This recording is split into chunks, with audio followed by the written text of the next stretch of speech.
It was in March 14th. It was interesting. Actually, the Friday before that, March 14th was on a Tuesday. The Friday evening prior to that Tuesday, my wife's grandfather's birthday is on the 14th of March. And so, being on a Tuesday, we had his party on a Friday. And we was at a little church because her grandfather was a Pentecostal preacher. And so we was at this little fellowship hall. And my daughter, Jessica, fell. She's playing with the kids and fell and really hit her head hard against concrete. And I remember I was concerned. And I set up a lot because, they say, watch your children, when they get a head injury. So I remember setting up several hours that night, just watching her, making sure she was okay. But little did I realize that just a few days later, I was really going to see what a head injury was. And what happened on that day, it was March the 14th, it was on a Tuesday. It was the first warm day of spring in our area where you start warming up and the birds start chirping, so everything was starting to come alive. It was that time of year. And I remember that Tuesday being a particular sunny day, just a real, where you kind of break out of the gloom of winter. And seeing, everybody was excited and spring was in the air. It was that kind of feeling. And I had a dentist appointment. And so my wife had took Jessica, who's the only child we had at the time, to her cousin's house to play. And I remember coming home early that afternoon from work. Jessica come running out on the front porch and jumped up on the rail. And she said, Daddy, I'm going over at Matthew's house to play. And I said, oh, I'm so happy, you just have a good time. She said, I will, Daddy. And little did I know before that night was over, our lives would change so much. So they go to Matthew's house to play. He was her cousin and he was about the same age. And Cheryl's daddy picked me up and we'd just run some errands around town. And so we all ended back up that afternoon after I left the dentist at Walmart. And Walmart was they was closing out the store. The Walmart was at the end of Lakecrest. Cheryl's daddy lived on Lakecrest Drive. And the Walmart, the road come down and actually come into their parking lot and went out on the main highway. And so they was at Walmart because it was a clearance and they was moving to a superstore, going to open up a new store. And so they were just selling a bunch of stuff. So my wife, her mama, her sister, just about the whole family was there at Walmart. Well, Cheryl's daddy had come and got me. He had borrowed my van to do some things while I was at the dentist. So he came and picked me up. And we was going to his house to take him home. And he told me, he said, Cheryl and them's in Walmart. I said, you want to stop and see him? I said, yeah. So we pulled into Walmart and we went into the store. And so everybody was buying stuff, And I was walking around looking at some things that was on clearance. And I come back around and I asked my wife, I said, where's Jessica? And she said, Daddy took her and Rachel to get Rachel's Girl Scout money. Rachel was his youngest daughter. My wife, Cheryl, was the oldest. And Rachel was the youngest. She was 8. And so she took her. She had sold 450 boxes of Girl Scout cookies, quite a bit of money. And he didn't want her. He wanted to make sure the money got turned in. So he took Jessica with him. And the neighbors said they saw them come out of the house and get in the car. And they all got in the front seat and backed down the driveway.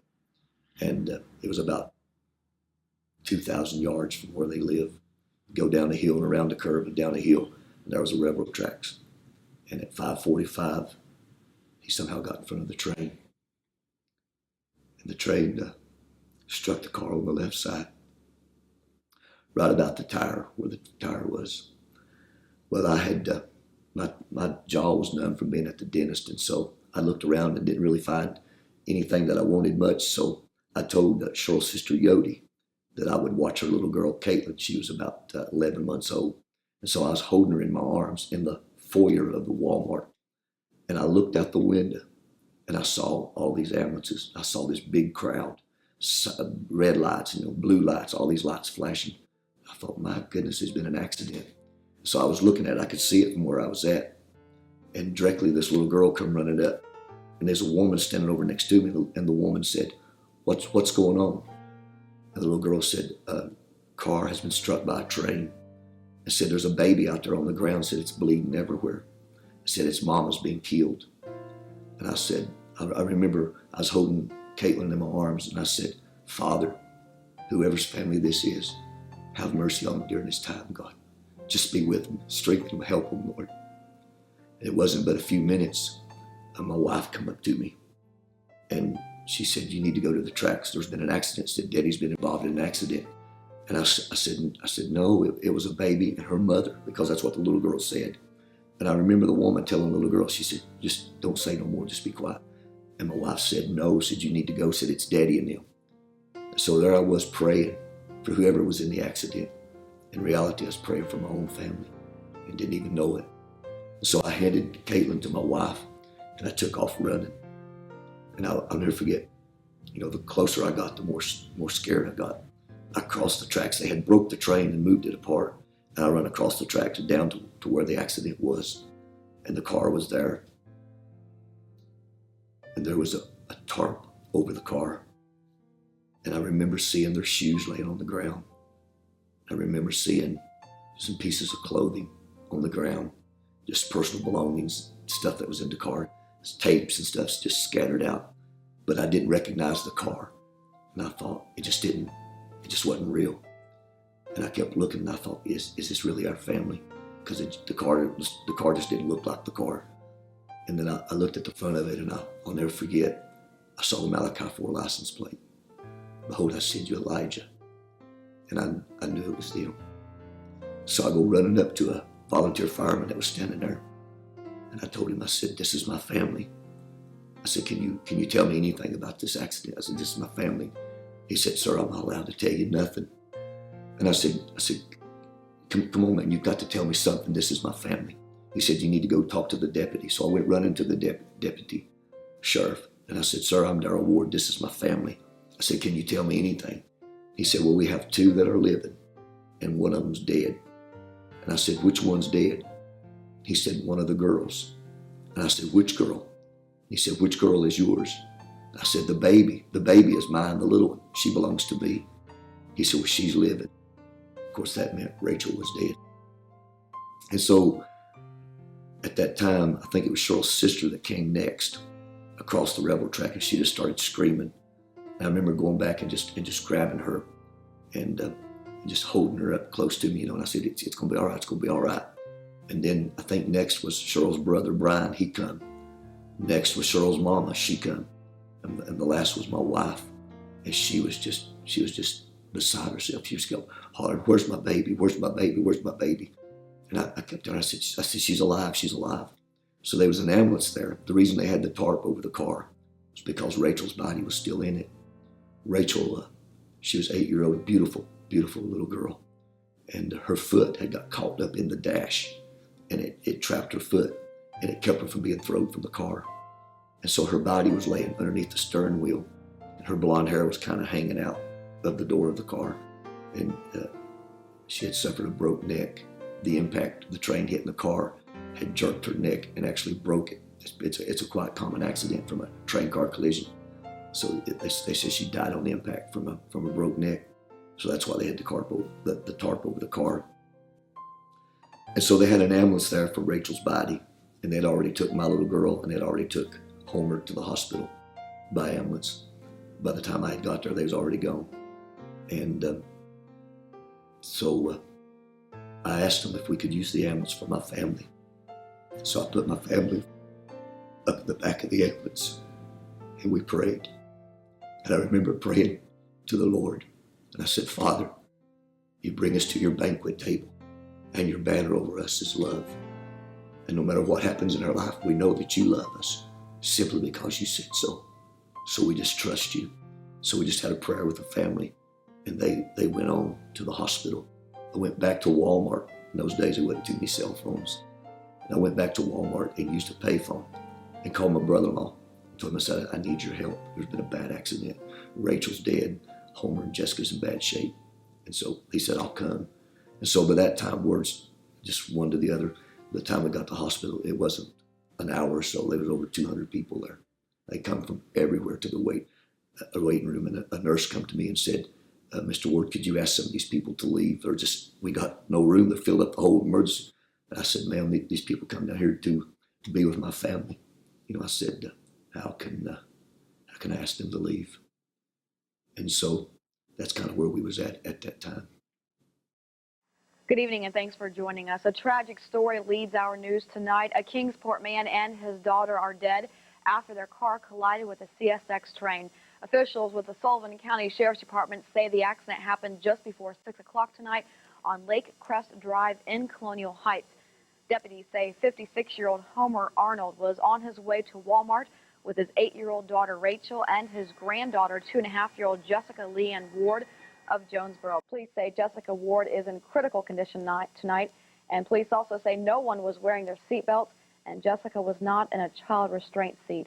This accident remains under investigation. The neighbors said they saw them get in the front seat. They said they wasn't wearing seatbelts. My wife's a registered nurse, and so we was very conscientious about our child being in a car seat. Jessica had never rode with her grandfather by herself. She had never been in a car without a car seat. It was the first time ever she'd ever got into a car without a car seat. And so they were coming back. She was sitting in the front between Homer and Rachel. And as I said, he pulled up the train, struck the car on the driver's side. The gentleman driving the train was a Baptist preacher. He worked for a railroad. And he told me later, I talked to him, and he told me that he saw the car stop, and he saw Homer look both ways.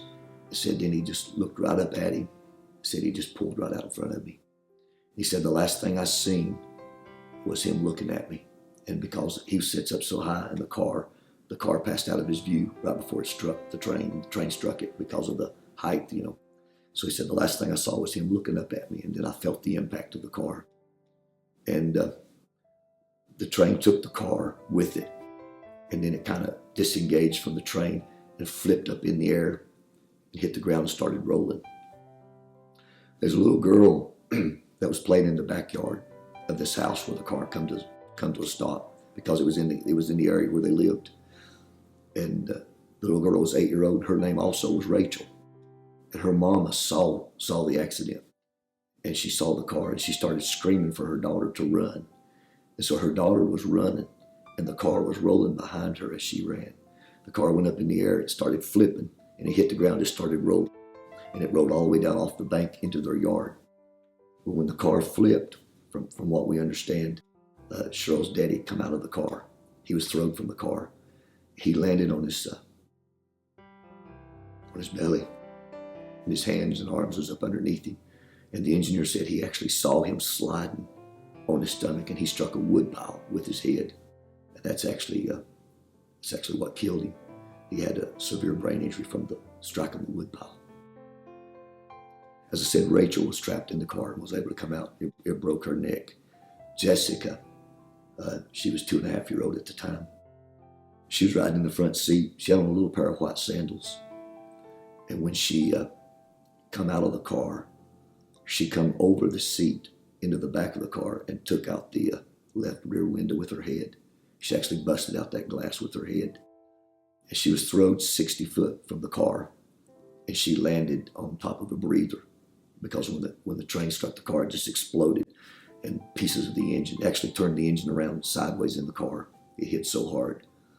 And she was laying on the breather, and a guy by the name of Craig Morgan was the first one on the scene. And he said when he went to where Jessica was, she was laying there, and he said, I got her off the breather because it was burning her. He said when I kind of eased her off of it, said her eyes was literally spinning in her head. So when the emergency people got there, Jessica was only breathing like 3 times a minute, very shallow breaths. And so they took her in the ambulance, and they tried to intubate her. Well, on the way to the hospital, she vomited and sucked it into her lungs. So by the time Jessica got to the hospital, she had aspiration pneumonia.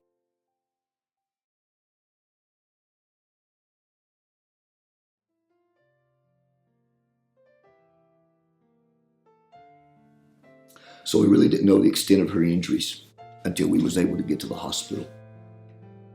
And when we got to the hospital, I remember them letting us go back. And we passed the room Cheryl's daddy was in. And I just remember seeing the blood. It was just everywhere. And I remember my wife saying, "That's my daddy's blood." So we went on past that cubicle down to the next, and there was Jessica. I could see her, just a little old thing, little blonde hair.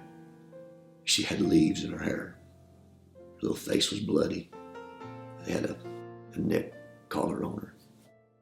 Of course, she was intubated.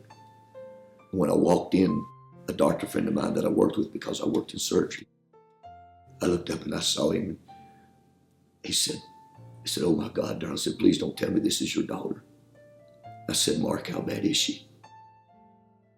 He said, "I'm sorry." I said, "I'm so sorry."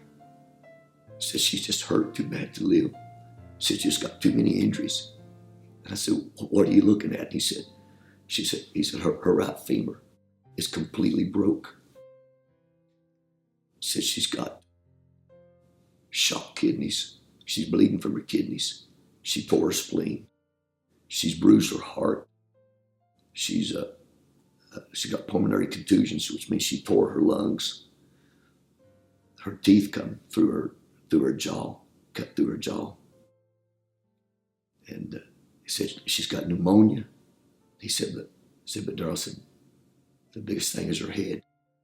He said, "She's got severe brain injury." He said, "It's so bad, it's affected so much of her brain. We just don't see how she can live." He said, "I'm so sorry." And so that's kind of what we was left with that evening, you know. Well, a Jonesboro girl continues to fight for her life tonight. Jessica Leanne Ward is in critical condition at Holston Valley Hospital. Now, she's the only survivor from last night's fatal car train accident in Colonial Heights. Homer Arnold and his 8-year-old daughter Rachel were killed in that accident. Police say Arnold crossed the tracks into the path of an oncoming train, and officials say no one in the car was wearing a seatbelt. They put us in a room down below with Jessica, and it was just a hospital bed, so me and my wife was laying in bed and she was crying. And my wife said, "I've lost my daddy, and I've lost my sister." And she said, "If Jessica dies," she said, "I'll die." And I know she meant it. I just knew that she Brother Branham said Jesus died from a broken heart. And I just know that she, and I'll just never forget her saying that. And I just turned my face to the wall. And I'll never forget, I just cried out from the depths of my heart. I said, "Father, what are you doing?" I said, "You're tearing me to pieces. You're taking everything away from me." And I was just crying. And I looked, and it was like watching a movie. I saw myself, and I saw my wife, and I saw Jessica walk out on the platform of our church, and Jessica had on a new dress. It was just like looking at a video. It was just that real. And I kept that with me throughout the whole ordeal. And by God's grace, right before we come home from the hospital, as a sister from our church brought Jessica a new dress, come all the way to Chattanooga, gave it to her. And that's what we wore the morning we come back to church. And we come out on the platform, it was me and Cheryl and Jessica with a new dress. It's exactly what I saw. The morning of the funerals, they come and got us. And they said, "The doctor needs to see you." And I went running in. It was Ray. It was a friend of mine named Ray. I said, "What's going on, Ray?" He said Jessica's lungs collapsed. I said, she's chewing gum. So we think she's sucked chewing gum into her lung. It's caused her lung to collapse. And I said, I don't know if she's chewing gum or not. She's with her grandfather. I don't know. And he said, "Well, we need to go get the gun. We need to get it out of her lung, get her lung back up." And I said, "Ray," I got to go bury my family. I said, "Can it wait till after the funeral?" He said, "No." I said, "We need to go now. And I need your permission." So I signed a permission slip and I went out to a payphone and I called my brother. And I said, "Dwayne, they're wanting to take Jessica to surgery." I said, "I got to go do the funerals and I got to be at the funeral." I said, "I don't want her to be down there by herself." I said, "I know you want to go to the funeral." I said, "But would you come?" He said, "I'll come and sit with her. You don't worry about it. I'll sit with her." And so I hung up the phone and I went to a window and I just felt like the whole world was on my shoulders. I'll never forget how lonely I felt. I just looked out the window and I said, "Father," I said, "Jessica's hurt really bad." And I said, she's hurt more than I can do anything. There's nothing I can do to help her. I said, so I give her to you. I said, if you take her life, I'll love you as much as I ever loved you. I'll preach as hard as I ever preached. I said, but if you'll let my baby live, I'll try my best to tell the world what you did for her. So I go to the funeral. I pull Brother Donnie Reagan off to the side. I said, I want to take Jessica to surgery. I said, would you pray with me, Brother Donnie? I just need prayer. So we just went to a corner and prayed. And I go back. After the funeral, I thank the people for coming. I go back to the hospital, and I was sitting in the waiting area, and my wife stayed because of the people that come for the funeral. She stayed, and she said, I'll be on after a while. So I was sitting in the waiting room by myself, and all of a sudden, this warm feeling come over me. Just a feeling like you never want to leave. So sweet. And a voice spoke to me and said, your daughter shall live. And she started getting better. That was, I can't remember exactly how many days. I know she was on life support for 11 days. But that anchored him. Though I seen no sign at that time, absolutely no sign. It was weeks and weeks before she ever. You know, your children bump their head and they cry and you think they're hurt. But I realized a child can be hurt so bad they can't cry. And she was hurt so bad she couldn't even cry. And it was weeks and weeks. I mean, I'm talking 4 weeks, maybe 5 weeks after the accident before she ever really started making a cry. Just trying to go from memory. Maybe the times are not exactly right, but I do know it was just a period of time that she made no sound at all, you know. But yet I had that in my heart that she would, you know. And then slowly, they wanted to take her off life support. She was swollen, and her throat was swollen real bad. So they told us, they said, Mr. Ward, if we take her off, if we take the tube out of her throat, and we can't get it back down, and we can't do a trach on her, said, you know, she'll suffocate. So we'll do what you want. Do you want us to try, or you want us to leave her on the ventilator? Well, Brother George Burcham, he's gone to glory now. But Brother George Burcham was the one that Brother Branham went to his house. And Brother Branham talks about he didn't want to sit on his furniture because of his antiques. Brother Burcham had a cheese factory or something like that. But he had a shirt that Brother Branham wore. And he sent that shirt to me. And he told me, he said, you take that shirt and you lay it on that little girl and don't you look back. And so that night when I had the shirt, Brother Donnie Reagan and some of the deacon brothers come. And we just laid the shirt on Jessica and we prayed. Well, about 2 hours after, that's when the doctors come and said, we want to take her off the ventilator. Said, it's totally up to you. And I'll never forget in my flesh how scared I was. But I thought, Brother Burcham said, you lay that shirt on her and you don't look back. And so I told him, I said, sir, take her off. And when they pulled the tube out, I'll never forget the noise she made. It was just a horrible noise. Just like that. But by God's grace, she never went back on the ventilator. She stayed off of it. So that was actually the first sign of doing something that they said, you know, I guess that was the first sign we had of her coming back the other way. Dear Kai, it's your dad. Honey, you are so beautiful. Daddy sure does love you. Doctors keep telling me you're going to have problems, but I keep telling them that God's going to heal you.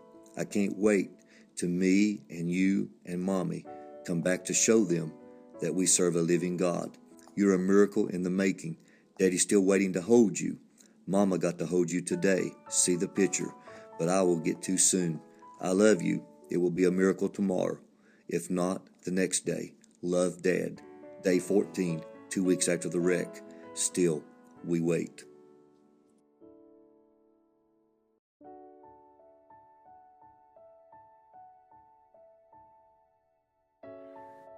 One thing sticks out in my mind, and I forget exactly what part of the experience that it was, but Jessica was unable to swallow because of her brain injury. She had a severe brain injury that it involved the occipital lobes, which knocked out her vision.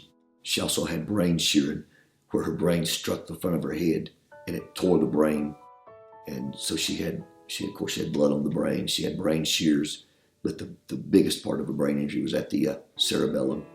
It involved the occipital lobes.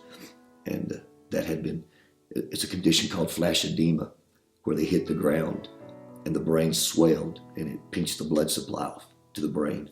And as a result of it, that tissue died. So on the MRI, it was just a black spot, about like an orange, I guess, in her little brain. Just a dark shadow, and that was dead tissue. So they told us, said, Mr. Ward, that's why she'll never be able to see. It's because of that. So she was unable to swallow also because of the brain injury. And her saliva would just run out of her mouth. And it made my wife real nervous because she constantly stayed wet. Her hair constantly stayed wet. She had a cut on her cheek, which it stayed irritated from the saliva where the glass had cut her. It's actually the only visible scar that she has.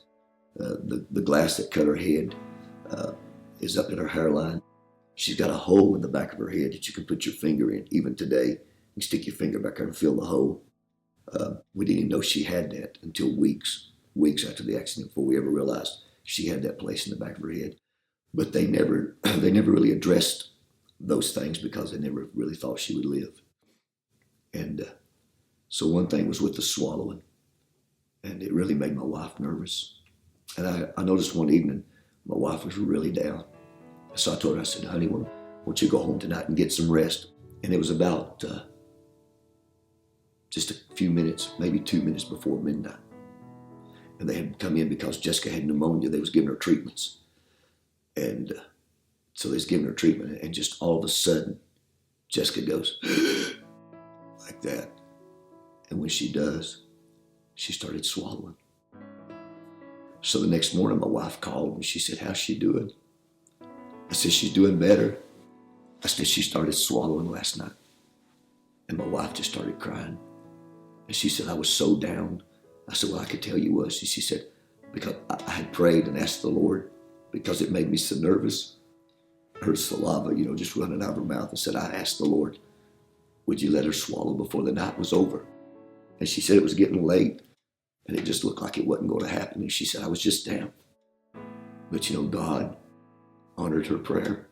And just before the end of that night, he let her swallow. She started swallowing. You take so much for granted. But when you see your baby swallow, it's such a wonderful thing.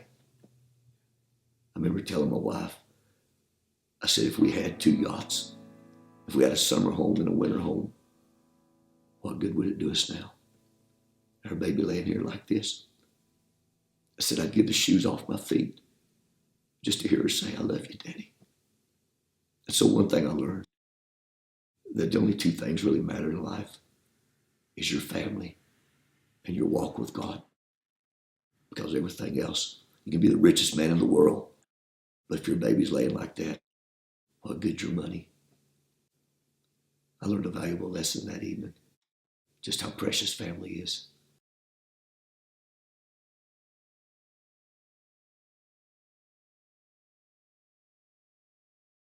Then they transferred us by ambulance to Chattanooga. And she stayed there, which was a rehab hospital. The reason we chose Siskin Hospital to rehab, the Siskins were Jews. And one of the Siskin brothers had crushed his leg because they were steel mill workers. They owned steel, Siskin Steel. And he had crushed his leg in an accident, and they was wanting to amputate it.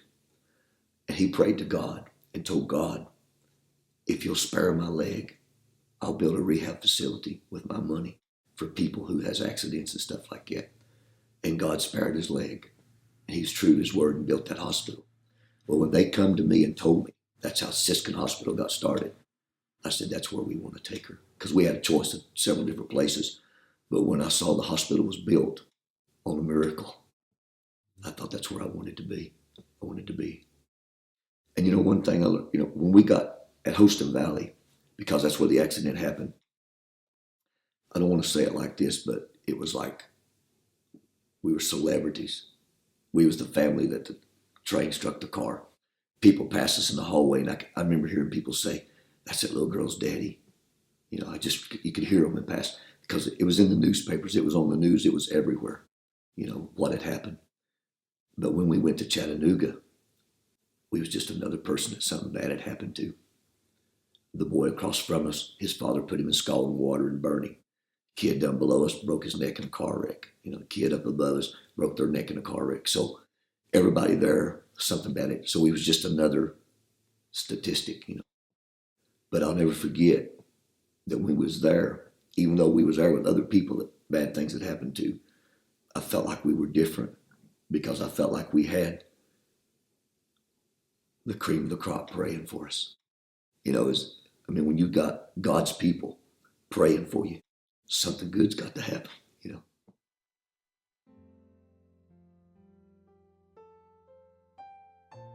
The accident happened on, of course, March 14th, and then it was April the 12th was when she said her first word.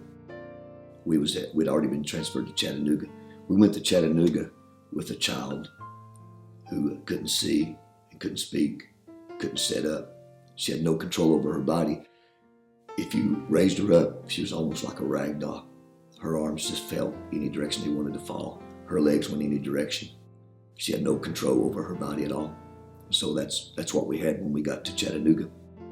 April the 12th, I believe it was the 12th, that she spoke her first word. And the first word she said was "Mama." And my wife was in the bathroom and missed it.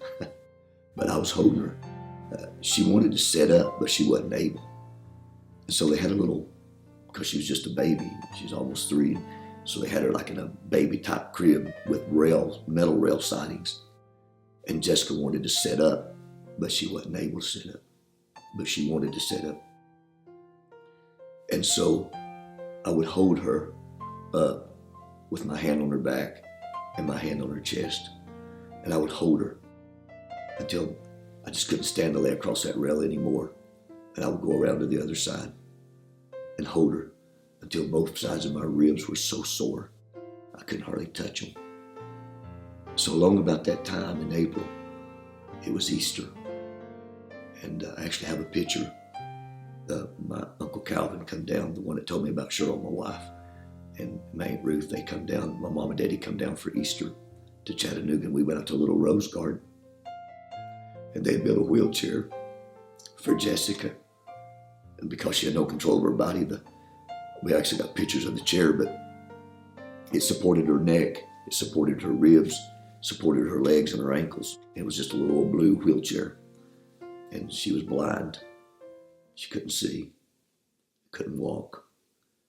And we rode her out to the flower garden, and we stood around her, and we sung Amazing Grace.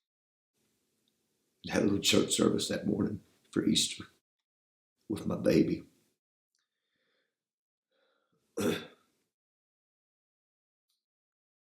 was the time, that they was telling us, Mr. Ward, this is what you're going to have. Your daughter will never go to public school. She'll never be able to walk. She'll never be able to see because of the extent of her injuries. Her leg had completely healed. I told you she had fractured her right femur. They put a pin in it and a weight to line the bone back up. And the bone had actually healed. Her leg completely healed, took the pin out before she ever come out of the coma. She was never, ever aware that her leg was ever broke. It had already completely healed. So they told us, this is what you're going to have. I remember they took us down. They took me down to a room, set me in front of a panel of doctors. And they said, Mr. Ward, we're just a little bit concerned, because we think that maybe you're not looking at it rational. Because I kept talking about her seeing again and walking again. And so I said, we're just a little bit concerned. So we want to make sure we're on the same page. And said, what are you expecting? What do you want from your little girl? What's the outcome? What are you looking for? And I told him, I said, sir, they's all sitting across from me. Their pins in their pocket and their white coats, And I said, I don't care if my daughter's ever the president. I really don't care. My daughter ever flies a jet plane. I really don't care. I don't care if she does or don't. It don't matter to me. I said, but all that I want her to do is just be normal. I just want her to laugh. And I want her to sing. And I want her to jump. And I want her to run. I just want her to be what God made her.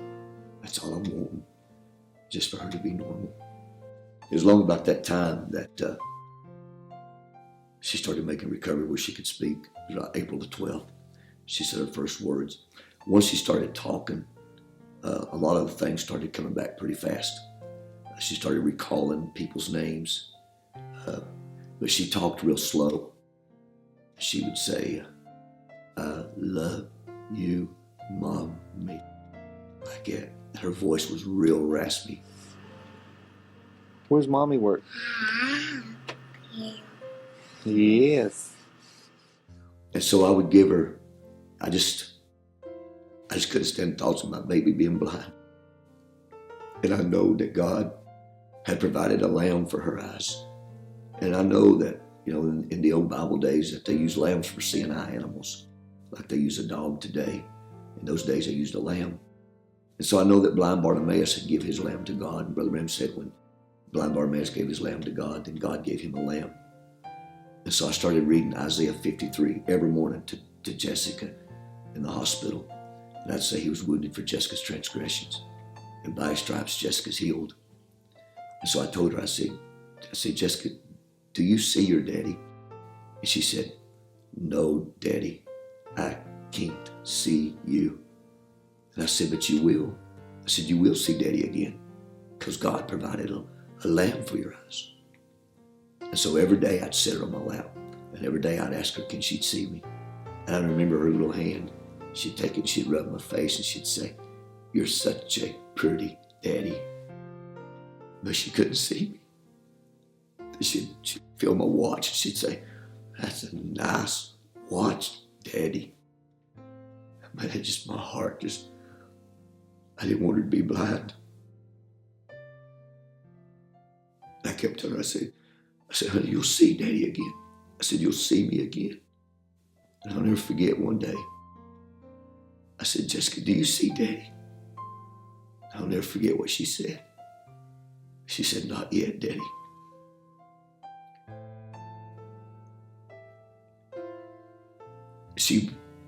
She believed what Daddy told her, that she would see again because Daddy said so. And it just gave me such a revelation. And I thought, why can't we believe our daddy like she believed her daddy? Because God says in his word, I'm the Lord thy God who healeth thee. I'll never put more on you than you're able. All these promises that Daddy said, if we could just believe them like a child, believe me, And that just really gave me a new understanding, I suppose, a clear understanding of the Bible, of what that means, of that childlike faith, to just simply take Daddy at his word.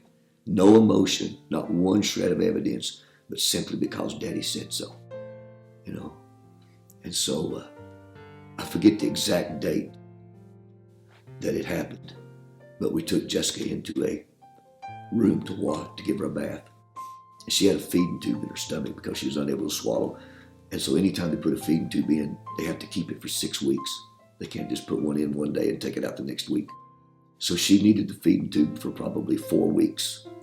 But towards the end, before they took it out, she was actually starting to eat some on her own, but she still had the tube in her because they have to keep it there for 6 weeks. And so they actually took it out right before we come home from Chattanooga. And so we took her to this room to give her a bath. And I just reached over and flipped the light switch off. And when I did, she said, whoa, it's dark. And I told my wife, I said, did you hear what she said? So I flipped it back on, flipped the light back on. She said, there it is. And that was the first evidence that she was seeing. And by the next day, she could see walls. She couldn't see small stuff, but she could see, you could get her right up and she'd see the wall. She could see it was something big. And doors, it's just something big. And by the third day, it was like her vision just goes like that. And by the third day, she was seeing. It was very emotional. They called me from a place that teaches you how to raise a blind child. And they said, Mr. Ward said, we're going to teach you how to raise a blind child. And so I told them, I said, Jessica's seeing real good. And they said, well, that's nice, Mr. Ward, but we'd still like to come out. And I said, she saw a bug on her slide. This was after we come home. I said, she saw a bug on her slide. And that woman said, what'd you say? I said, she saw a bug on her slide. And she said, you're kidding me. I said, no, ma'am. I said, I told you she was seeing real good. So they said, well, we'd still like to send someone out. And I said, well, that's fine. So they come out, and this woman sat down on the floor with Jessica and did some tests. And she told me 3 different times. She said, Mr. Ward, you are a blessed man. I said, yes, ma'am, I know. I know I am. Because God provided a lamb for her eyes. That was the greatest thing, you know, is her vision. To me, it was just something personal. You know, but she actually started walking. She started talking, started eating. She started doing all those things before her eyesight came back. That was the last thing that came back, was her eyesight. So when we came home on May the 17th, she was seeing. Matter of fact, we have some video of her coming home, and we bring her up to a sign that's got a Barney, a purple dinosaur Barney. And she walks up to the sign and she says, Barney. You know, and everybody was just, and I remember we took her back down to Chattanooga for a checkup. And the biggest question down there was her eyesight. You know, everybody was just really concerned. And when the elevator door opened and we walked out and everybody saw us, because they just become like family when you stay that long at a place, you know. And so they saw us and they all, oh, Jessica, Jessica, you know. And they said, can she see? That's first, can she see? And I had my keys. And I just pitched them out on the floor and I said, Jessica, get Daddy's keys. And when she went over and picked up those keys, that place, people started crying and screaming and clapping and jumping and hugging one another.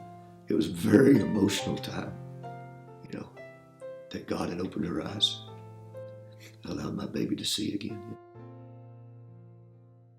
The story that started off in tragedy has come to a close in perhaps the best possible way. 2 months ago, a car oncoming train in Kingsport. An 8-year-old girl and her father were killed. The only survivor was Jessica Ward, someone who proved tragedy can't break the spirit of a little girl.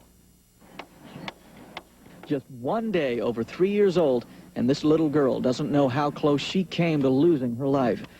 In fact, she doesn't even remember the accident that killed her grandfather and her 8-year-old Aunt Rachel 2 months ago. She spent 2 weeks in a coma and 5 weeks at a rehabilitation hospital in Chattanooga. But finally, the road to recovery led little Jessica back home. There she is! The day we come home, they had all kinds of news people out there. Jessica, her story, they started calling her the Miracle Girl from Chattanooga, and it just stuck with her. And they did several television short stories of Jessica and her recovery, and they called it the Miracle Girl. And so when we come home, they had banners that said, welcome home, Miracle Girl, and different things like that. The people in the community were so good to us. Pizza Hut sent just a ton of pizza up to the house free for all the people that come to welcome Jessica home. The local grocery store sent flowers for us just to fix up the house, so when we come home it would look nice. And people had mowed our yard and did our yard land. I mean, people were just so good to us during that time to help us and stuff, you know. So when we come home, it was just, I can't describe to you how it felt to be home. And so as she started recovering, you know, every day she just kept getting better. And when we first come home, she could walk, but she had to do it with assistance, and we had to help her. And that slowly just kept, she actually come home on a walker, but it wasn't no time after we was home that the walker was gone. And one day, she's probably maybe 4 or 5, she's out in the yard, and I was out in the yard with her, and a car come down, and it started slowing down. You know, and anytime a car slows down, your kids is in the yard, it perks your interest, you know. So I was kind of watching to make sure it wasn't somebody gonna grab her or something, you know. And so they got down and they blow the horn and they waved at her, you know, like this. And then they waved at me and they went on, and I waved back. And I just got to thinking about the story in the Bible about Jairus and his daughter, how that the Lord Jesus had gave Jairus his daughter back to him. And it just dawned on me, I could just see it in my mind, somebody walking by Jairus' house. And there was this little girl out in the yard. And they stopped and waved at her. And it just struck me. I cannot tell you I just started worshiping the Lord. But the same Lord Jesus that come to Jairus' house and gave him his daughter back, that same Jesus come to my house and gave us Jessica back.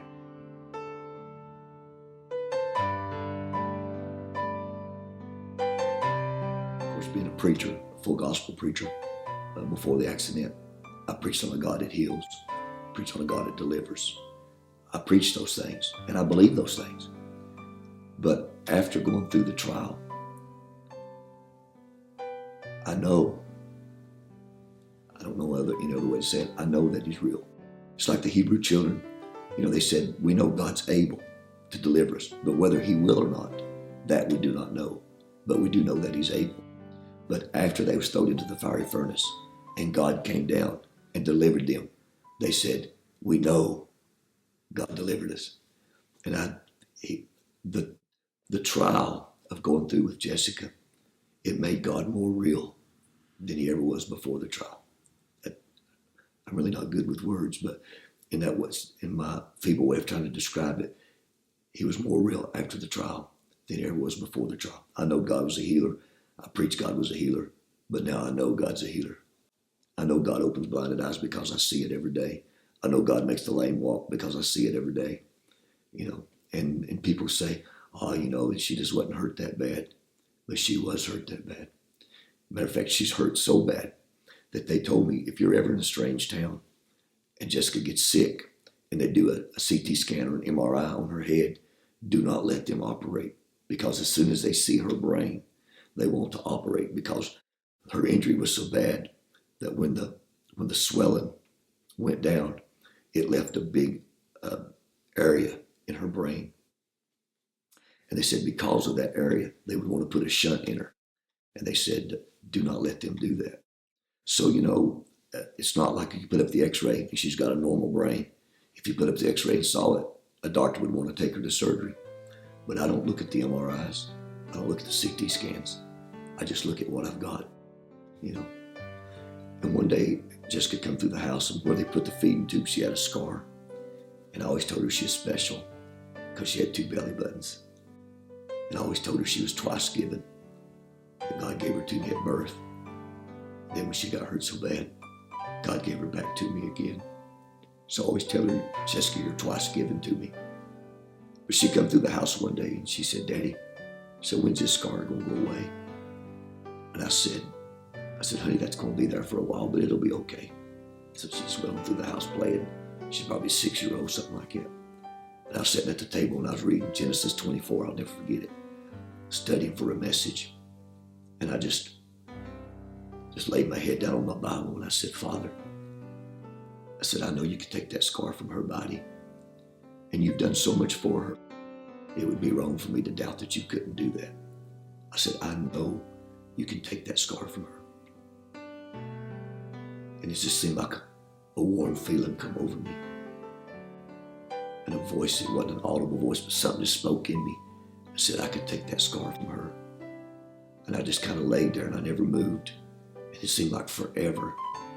And all of a sudden I felt that come on me again. Something said, I could take that scar from her, but I left it so that every time you see it, it'll remind you of where I brought her from.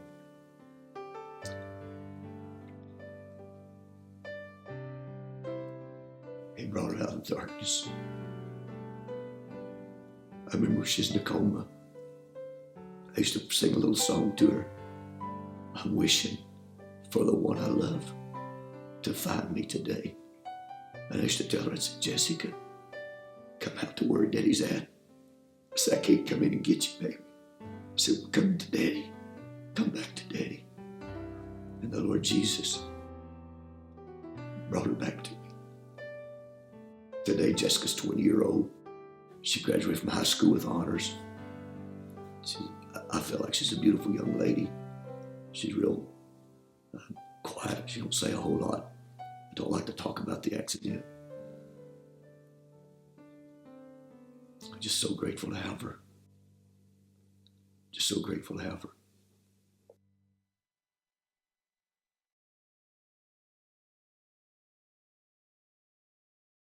I know my daughter was left in darkness. I know the doctors told me she'd never see again. They told me there was nothing they could do. And I seen my God bring my daughter out of darkness. And I know no matter what a person faces, whether they be bound or in decisions or confusion in their mind, whether it be mental trouble, marital trouble, financial trouble, church trouble, whatever darkness that they would feel like they was in, where there was no hope of ever getting out, I know that God is able to turn on the light. I know he can bring us out of darkness. He brought my daughter out of darkness without a doubt in my mind. When you have them tell you there's not one thing you can anchor to, and then you look and see he's the anchor and see him come and do what he said he would do when you believe him. And so that would be my desire. I know after the Lord had moved for Jessica, we got, I don't know how many phone calls from people who told me they were blind. And some of them played instruments in church, and they said, I just want to see so I can play the piano for the Lord. So I told him, I said, I'm no healer. Only God can heal. But I will pray to the God that opened my little girl's eyes. If he opened her eyes, I know he's able to open yours.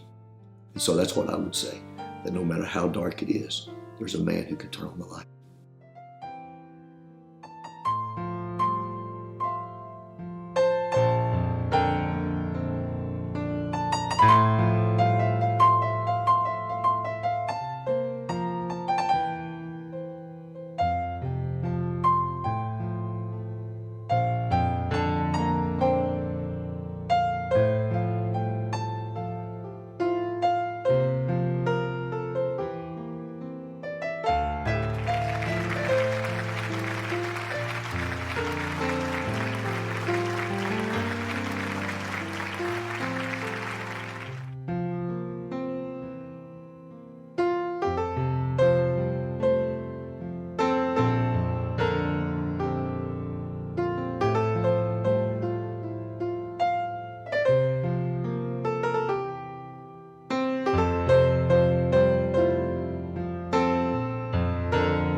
Hi, I'm Darrell Ward.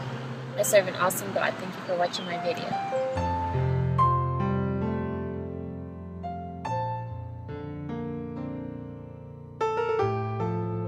Doctors keep telling me you're going to have problems, but I keep telling them that God's going to heal you. I can't wait till me and you and Mommy come back to show them that we serve a living God.